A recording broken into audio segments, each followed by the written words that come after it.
நான் உங்கள் பிருத்திவி. பட்டிமன்ற பேச்சாளராக தனது வாழ்க்கையை தொடங்கி சமூக ஊடகங்களில் செல்வாக்கு செலுத்துபவராக பிக்பாஸ் போட்டியாளராக மாறிய மிடில் கிளாஸ் ஒருத்தரோட கதை தான் நீங்கள் பார்க்கணும். 2019 நான் முத்துக்குமரன் அப்படின்னு யூடியூப் சேனலை ஸ்டார்ட் செஞ்சு 15,000 சப்ஸ்கிரைபரோட டிஜிட்டல் வேர்ல்டுக்குள்ளே வராரு. 26 வயது தான் ஆகுது. இவர் துடிப்பான இளைஞன். காரைக்குடியில் பிறக்கிறாரு. கலா அம்மாவுக்கு பெண் குழந்தை பிறகுது. என்ன நம்ம வம்சத்தில் ஆண் குழந்தையே இல்லையா அப்படின்னு நினைக்கிறதுல நம்ம முத்தண்ணன் பிறக்கிறாரு. இவங்க வீடு மழை வந்தால் ஒழுகும், வெயில் அடித்தா உள்ளே வரும். அந்த அளவுக்கு கஷ்டமான ஒரு குடும்பம்.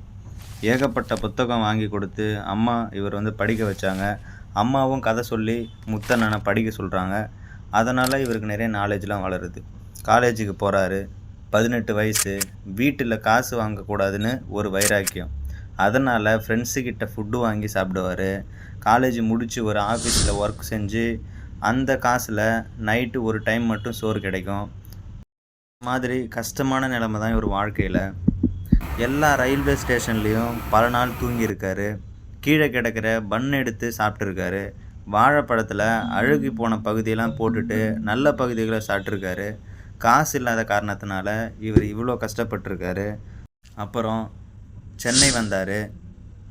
யாரையும் தெரியாது. 4-5 ட்ரெஸ் தான் எடுத்துகிட்டு வந்தார். எப்படியாவது நம்ம விஜய் டிவியில் ஒரு பெரிய ஆள் ஆகணும் அப்படின்னு சொல்லிட்டு ஒரு எய்மு. இவ்வளோ கஷ்டத்துலேயும் நம்ம எய்மை யாருக்காக விட்டு கொடுக்கக்கூடாது அப்படின்னு கிளம்பி வந்துட்டார். நம்ம முத்தண்ணன் சொன்ன மிடில் கிளாஸோட கஷ்டம். வயசு, வாலிபம், காதல், ஆசை, சின்ன சின்ன விஷயத்தையும் தியாகம் பண்ணால் மட்டும்தான் கண்டிப்பாக வாழ்க்கையில் வெற்றி பெற முடியும் அப்படின்னு சொல்லியிருக்காரு. நம்ம மிடில் கிளாஸாகவே இருந்தாலும் நமக்குன்னு ஒரு எய்ம் இருக்கணும்.